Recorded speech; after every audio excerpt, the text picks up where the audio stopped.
The Niner Gang is in the building. It's your boy Wayne Breezie, Mike Andrews. It's good to be back with you, Mike, because I don't. So yesterday I was traveling. I felt like I was on the airplane for half my life. I was at the airport for the other half, and then the other half, even though there could only be two halves, I was on the road driving because it just Yeah, wanted to so be traffic. So three halves. three halves, man, and that's hard. But listen, we're gonna start the show off the right way. Okay, I'm happy you back. That's thank cool. you. Next time you're not gonna be here, I need you to let your audience know that they're gonna see just me and my mug because let me tell you, these guys were defensive. Who is this? That's not Wayne. Oh, Why did they Mike thought. Oh hijack no the no no no show? no no! Wait, Mike. I'm sorry. I got it. You got it too. You just not thinking, but you understand it. I've been hacked, and if it's somebody new that have seen me and not have seen you, they might think, "Nah." Go ahead, finish. I'm sorry. That doesn't even make This sense. is episode 26. Yesterday was episode 25. If they just tuned in and know your face well enough to say that I'm not supposed to be there because I'm not you, they seen one of these episodes before. And You was listen, gonna I let love you was gonna let me finish that whole that I whole. sure was. Uh-huh. Yeah. You killing yourself. Load up the clip for me. That's right. Go ahead and get them. I love that they were protective and defensive and all that stuff, right? But y'all not gonna act like y'all didn't know that this was a thing. All right. Like no foul, don't stop because one of us not here. The other person got to step up and play better. You know what I'm saying? Like that's how we get down over here. I don't want to hear that. That's crazy. They was really trying to come at me, man. I ain't like that. Well, shout out to the crew then. Like I like that, yo. Like, and that's you know what? It's in resemblance of like how our team plays, right? And you got Ooh. what's going on in the NFL. You got one player, getting butt hurt or mad about another player. I'm talking about Parsons mad at Kittle for wearing a T-shirt that says "F Dallas," that wants to say that why he got to take it personally, like make it personal, blah blah blah blah, whatever whatever.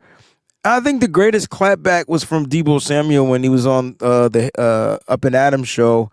You it felt like Debo didn't know she was gonna. I don't think this show was scripted, and Debo doesn't know what question she's gonna ask because his response was the most genuine response. It was almost like he was hearing it for the first time, and then it was just like he just made it personal, and then he just went back and said his whole thing was 42-10. Like I remember us being on the show, and I kept saying 42-10. Like at the end of the day, like I don't know how you take it any other kind of way, but it was 42-10. Like dang. And so like I brought that up to say that we take care of one another. We're a band of brothers. We're family. We look out. But that's Mike.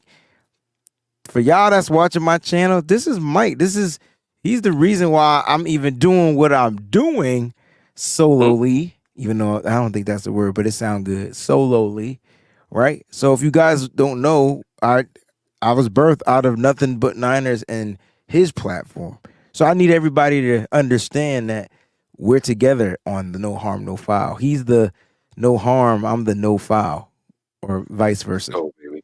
All Let's right, go, Mike. baby.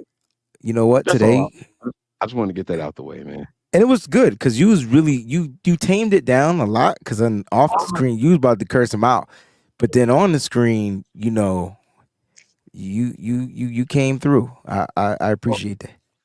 I would be hypocritical if I took offense to something that they said to me on a show called No Harm, No Foul. You would have been hypocritical. I would have been like Michael Parsons. Oh man! And by the way, I got two takes on that. I got two Okay, takes on that. It shouldn't be personal because of a T-shirt. It should be personal because you couldn't do your job efficiently while you were on the field. correct. And then I've settled with he is the only person on the Cowboys that could say that.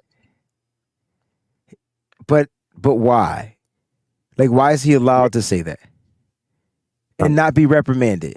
Because you I don't just know if he's going to get the backlash, but okay. that's another reason why it's got to be him, right?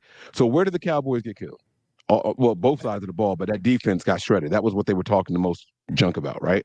Yeah, So You need your defensive leader to stand tall in that moment. That's fair, but that's not Every standing moment. tall.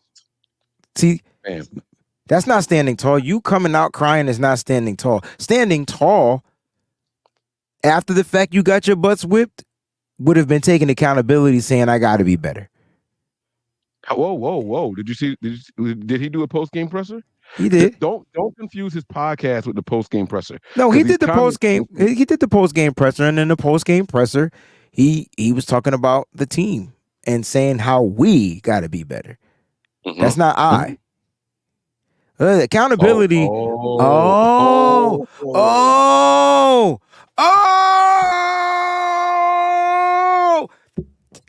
Damn it, Nah, that's it, I'm out. don't Joe I'm Buttons out. me. Nah. No. That, hold up. You know what? Because if you're a leader, you take it upon yourself and be like, you know what? Yeah. I got to be better. Yeah. Because when I'm rewatching the game right now. Now he got 2 penalties in the beginning of the game. It's on in my background right now. Literally on the side of my background, because my background to the side of me. But my point is this, right? If I don't think he's in that. They want him to be the Mike. You are a genius. Yes, you are. Remember the conversation we had about Talanoa Hufanga being the leader? Sure do. And Fred Warner came out and, they asked him about it. And Fred says, like, it's something you got to earn. I feel like Parsons was anointed the leader. Oh, but he was. But that's fine. But they do that in a lot of places. But my point is, you don't anoint leaders. Right. Leaders emerge from the pack. They stand out from the pack. Exactly. Right. Like it's the wolves, the wolf pack, the alpha. Right. You don't just be born and say, oh, you're the alpha. Right. This ain't the Lion King where they just hold Simba up in the air and you get that title at some point. No, it's not heritage. It's not lineage. It's not what's it called when it's not that. I know what you mean. I know. It's a wolf pack. It's a wolf pack. And as soon as we detect weakness, you out. But in order to become the leader of the wolf pack, you got to be the strong one in the first place. Well, you got to be the one that's willing to take on the bigger bad wolf. Yes. You get what I'm saying? And and you got to win. And you got to win. Damn. I look at this game, I'll be like, dang, Dallas thought they were going to come out and punch us in the mouth. Yes, sir. And they didn't. And you know one of the reasons why they didn't? Because their game plan was to take away our running back, Christian McCaffrey. See what this guy's doing. He's good. This kid's getting good. But what they didn't realize is that the Niners all season, all 4 games, all 3.5 games has been Christian McCaffrey. You got mad at me. Everybody was getting mad at me because we kept saying Christian McCaffrey's being overworked. And I'm like, nah, it's what he needs to do. He's setting stuff up. Into this game was the one and only, which I just watched get a 7-yard run, the undrafted free agent Jordan P. Mason, who came into this game, Ponchaz, and led the team in rushing. Mike, he did. Kyle Shanahan is a genius, bro. Because he gave the league Christian McCaffrey. He force-fed it to him. He Simba'd him. He held him up. Yes. Yes. And don't get it twisted. McCaffrey was still effective overall. He should have had 2 touchdowns. He ended up fumbling the ball. Hi, Miss Debbie. What's going on, everybody out there?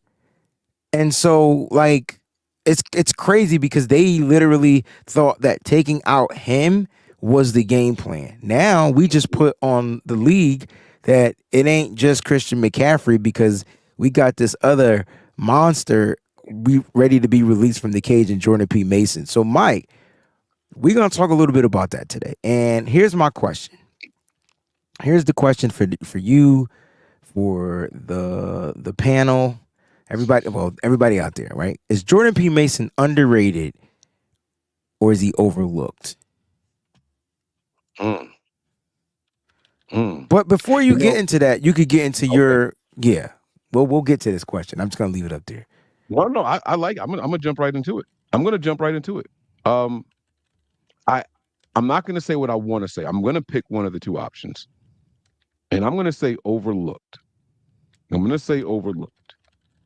Um, my logic behind that is gonna be simply, I don't feel like you can be underrated when this is a results-driven league. Let me use our quarterback Brock Purdy for an example. People have to stop saying, "Well, what if?" or "Could he do this?" or "Could he do that?" It's simply, what has he done? Is he good or isn't he? Everything else changes as it changes. What is, right? So he's not underrated. Mr. Ponches is not underrated.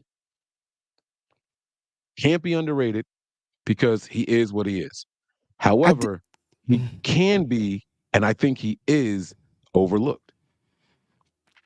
well, I mean, Who's look, checking for him? he didn't get drafted, and so you can put that in the overlooked category, or it could have been because he was underrated. So if you go back to his Georgia Tech days, why wasn't he drafted? What Fumbling about issues. was it fumbling issues? Oh, I don't know. I was guessing. I thought No, we no, were no. playing We're guessing we're game. we're just trying to figure out like was he obviously was underrated to where he was overlooked. Can they both go hand in hand? Yes. Yes, Okay. they can. 'Cause I didn't think they could, but since you're saying that they could, so Because possibly. I wanted to say both at first. I wanted to say both. Oh, I wanted oh, to say, remember I said I'm not going to say what I want to say. I'm going to choose one. right. Everything in me wanted to say both, but I decided to play the game the right way. You know, Yeah. Well, in college, he finished with 2,349 yards. See that 4.9? It was in there. It was destiny. It was Destiny. destiny. That was rushing. He finished with 202 yards receiving, 18 total touchdowns, 2,500 all-purpose yards, Just get to the fumbles. 5.4 yards a touch. But that's not a lot in college when you are a 4-year rusher. Okay, there it goes. That's not a lot in college when you're a 4-year rusher. He did his 4 years at Georgia Tech. Yes, all four. 18, 19, 20, and 21. He should have about 4 to 5,000 yards. Yeah. Yeah. They're one of those schools. So it depends on like okay, so that was his usage and that was his production. Um Now coming like so like I'm the type of person that feels like Wait, um wait, are you looking up wait. something wrong? I can't find the fumble stat on here. Maybe he didn't fumble. I like Aaron's reasoning.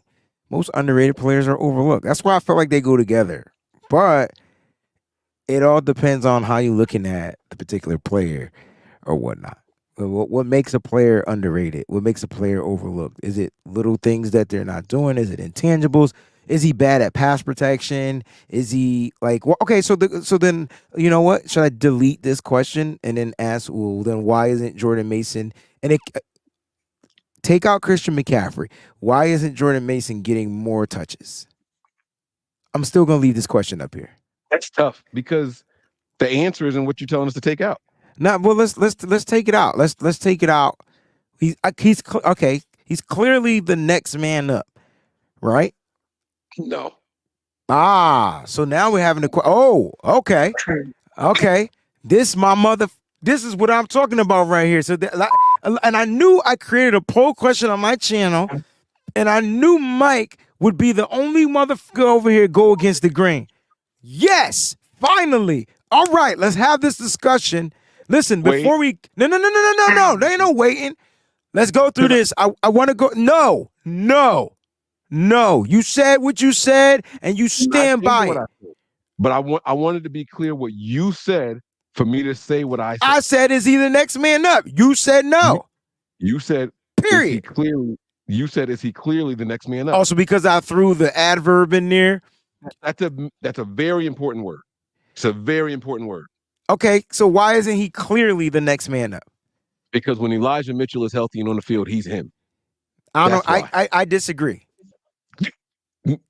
No. Okay. I agree with Elijah Mitchell. No. I agree with Elijah Mitchell being him. I just don't agree that he's the next man up. Because what Elijah Mitchell did, it doesn't matter. It's what he can do now. Here we go. Here we go, Mike. This will give you some maybe some light on why I'm saying what I'm saying. Because I love Elijah Mitchell, and I want that to be the 1-2 punch. I've been advocating for it. I've been calling him lethal weapon. That's what I've been calling him all season. Briggs and Murtaugh. That is what I'm getting from CMC and Elijah Mitchell. But now we getting the Chris Rock character to come into Lethal Weapon 4 with Jordan with Jordan Mason. Here we go. Jordan Mason this year is averaging. Mason is averaging 5.6 yards a carry. He has 90 yards with 16 rushing attempts and a touchdown. He's already matched. He's already matched his rushing TD production from 2022. So he's already matched that. Anything he does is going to be better than that. Any touchdown he gets is going to be better than that. He's averaging 5.6 yards a carry. I want to put that in there. All right, 90 yards with the touchdown. Right, he had the long one on Sunday against the Cowboys. Here we go. Right, so you look at who is this? Elijah Mitchell. He's averaging 3.3 yards a carry, 52 yards, and here's the number that we circle. The rushing attempts are the same. In 16 rushing attempts, he's gotten 52 yards, 3.3 yards a carry, 0 touchdowns, right? 0 touchdowns. So I'm looking at these two. Now, Elijah Mitchell was clearly that number 2. I know he's been dealing with injuries or whatnot. And you're saying when he wasn't injured when he played. Yes, he was. Okay. Yeah, okay, but I take it back. He was hurt. He wasn't injured. He was hurt. He missed all training camp. He got put in here. He did, but he came back healthy. He also was deemed healthy. He was also cleared to play. And that's why I took away, you said injured versus hurt. Players play hurt, they can't play injured. That's why I took it away. He was definitely hurt though. He was hurt. I don't know if he was hurt. I didn't see it from like you think Elijah Mitchell was 100% and not getting any touches. Yes, it was Christian McCaffrey. It was game plan. It was mind control. It was Christian McCaffrey is in the best shape of his life, and I'm not going to take that away from him. Bam, bam, bam, bam, bam. Remember, I started the show saying that Kyle force-fed the Cowboys, one of the top 5 defenses in the league with Christian McCaffrey. He forced them to game plan against Christian McCaffrey and still put up 170 yards as a rushing attack on the ground against that defense. Even though they're not the best defense at stopping the run, Kyle still exploited that defense. So like I'm looking at Elijah Mitchell and I'm saying to myself, okay, Mike, you know, maybe he's been hurt. Maybe you're right. I just feel like out there on the football field, he's had opportunities to produce, and this is what we got from him in his short 2023 season. He's not on the IR as of right now, and he's still dealing with the knee injury, according to the reports. All right. Then you got to factor in Ty Davis-Price, who's been inactive for the first 2 games, but at least in this past game, 6 carries, 21 yards. He's averaging 3.5 yards per carry. So even Ty Davis-Price with less carries is averaging more yards per carry than Elijah Mitchell. So clearly, doesn't it seem like Mason, fully healthy, is taking on that role of the running back 2 spot? Yes, but by default, because there's nobody else there to do it. I still think that if Mitchell is healthy, he comes right back into RB2. And we're going to find out in the next 2 weeks. He'll be back either this week or next week. We'll find out. It don't have to just be my thoughts. Now that doesn't mean that I don't think Mason deserves a couple more touches. If there's 10 touches to go around for the two backups, I wouldn't be mad at a 5-5 split, right? But Mm-hmm. that doesn't mean anything. Like we have to see how it plays out. I think I think Mason would absolutely benefit from a full game as a ball carrier. And I think he would wow a lot of people. He runs hard, he runs hungry, he's more explosive than what we give him credit for. And I still can't find a college fumble. Like I don't know if I'm looking at this wrong. Maybe they didn't track it in college or something like that. But I noticed something about his college career. It got worse and worse as the seasons went on. I And wonder I wonder what happens if Mason, if not, knock on wood, but if he gets injured. Like, see, I just feel like the Niners have a you more want to know what happens if Mason gets injured, you said? no, I'm just saying, like, if Mason gets injured, will they be on now? He's getting injured train. Like, players get injured in football. It's gonna happen. You know what I'm saying? Uh-huh. Now the production and the level of getting injured is, you know, I don't think it all happened when Elijah Mitchell took the knee, took the helmet to the knee in Chicago week 1. And ever since Right. then, he hasn't been the same. Now, he dealt with injuries. He played hurt his rookie year, still almost rushed for 1,000 yards, and Uh-huh. looked like he was a prime real estate of a running back. And now the 49ers, I mean, and I get it. This is a what have you done for me now lately league, but that's why I kind of understand where you're coming from when you sit there and say if he's healthy, he's clearly like not clearly the number 2, but he's clearly the number 2. Like I get it based off of what we've already seen from him. Right. But right now, Mason is the next man available. And I'm okay with some turnover, right? We've seen it happen here. Let's not pretend like the Niners won't say, "Oh, this guy's better. We're gonna proceed with him, and we don't care Correct. about him." We just saw Correct. him do it with the quarterback position. I don't care where you were supposed to be on the depth chart. You talk about That guy Jimmy is doing Ward. something better than you, huh? You talk about Jimmy Ward. We saw it there too. That guy is playing better than you. Then he's gonna be that. He's gonna be that guy. Right? The Niners don't care about that. They don't care about that at all. It is true meritocracy. Earn it. Go out there, show it, and then it's yours. You know? And Mason is that guy. I remember him being the finisher in a couple of games down the stretch last year. Yeah, that's Just a what he handful was. of carries. Yeah, we Just a called him the handful of carries. finisher. 8, 9 carries, and he come out of there with 40 yards, and all every 2 or 3 carries was a first down, time off the clock, 3 minutes gone, game is in the bag. That's what his job was. He was the constant closer, the constant Yeah, closer. that's what we And called him, the man, closer. Mm-hmm. right. And there's something about his energy, man. When he got in that end zone, just that touchdown, so like it was like I'm here. You know what I'm saying? Like finally, they giving me my opportunity. I like Mason, so don't take it as a knock. I just can't say clearly that he is the next man up after McCaffrey. What I can say is that right now, today, he is the next man available See, after McCaffrey. I slightly disagree because if the guy I watched Brock Purdy take a person's job that was supposed to be the job, right? Because of his production. Now I'm watching Jordan Mason with his opportunities prove why he needs to be no longer underrated or overlooked. You give me the ball, I'm gonna put this ball into the end zone. You give me Uh-huh. the ball, I'm not gonna fumble it. You give me the ball, and it's funny because if you go back to preseason and you go back into training camp, it was 2 people on this team that was turning over the ball: Brock Purdy and Jordan Mason. How ironic is that? You would hold on to that at the end. Okay. All But right, you're right. listen, but look where they are now. No, Week you're right. five, I week can't five argue with into the NFL, 0 fumbles, 0 interceptions. it. Mm-hmm.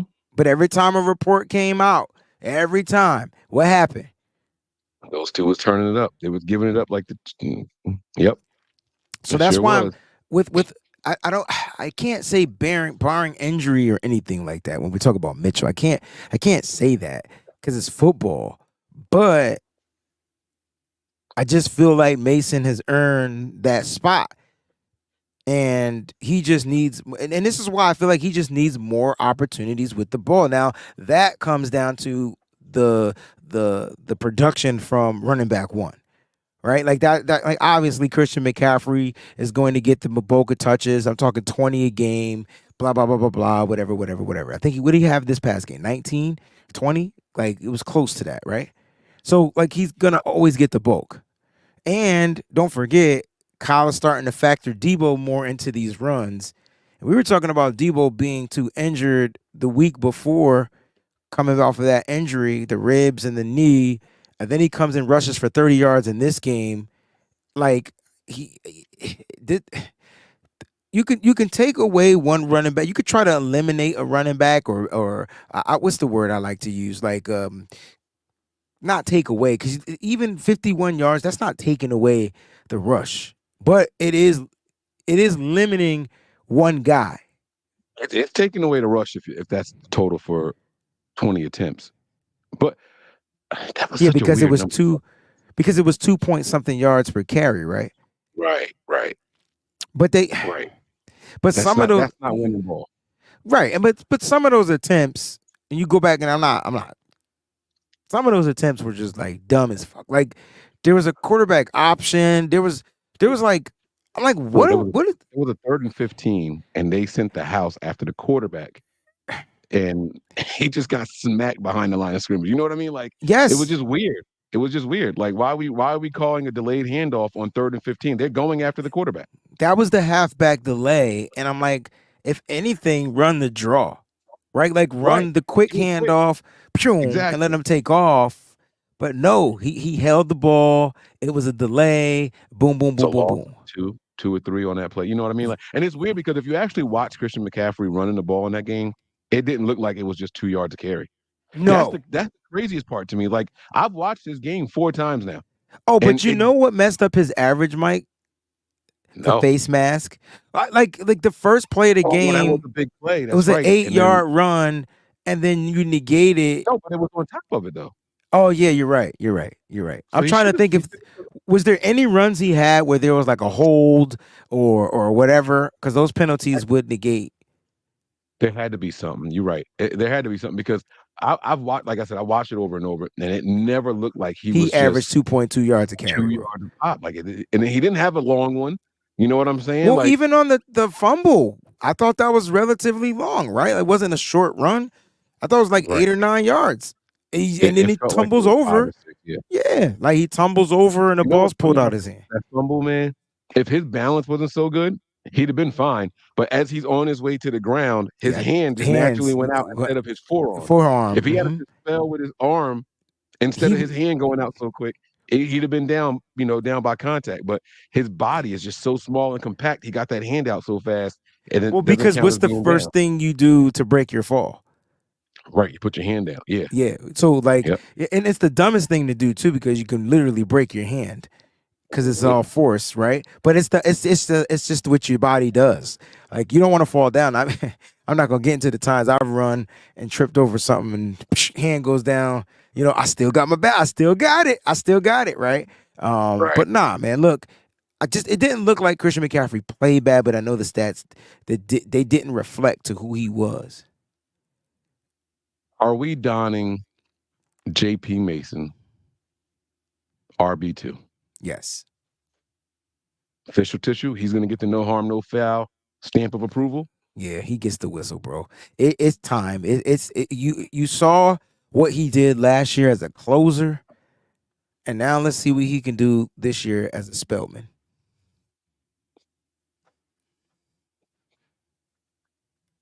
Ladies and gentlemen, that's going to do it. Make sure you guys subscribe to both channels over This here. is the All right. quickest 30 minutes ever. Like I didn't, and so I know. Listen, people out there are pissed off. We do a 30-minute show, but listen, y'all just tune in every day. That's all we ask you to do. Tune in, subscribe to our channels. We're giving you 30 minutes of raw, uncut, unfiltered content that no one else is Live. literally talking about. Live. Now, if they Live. talk about it, you know you heard it first. No harm, no foul. Mike, take us home, bro. No team is safe when the Niners were on the prowl. I'm Mike. That's Wayne. This is no harm, no foul. Peace.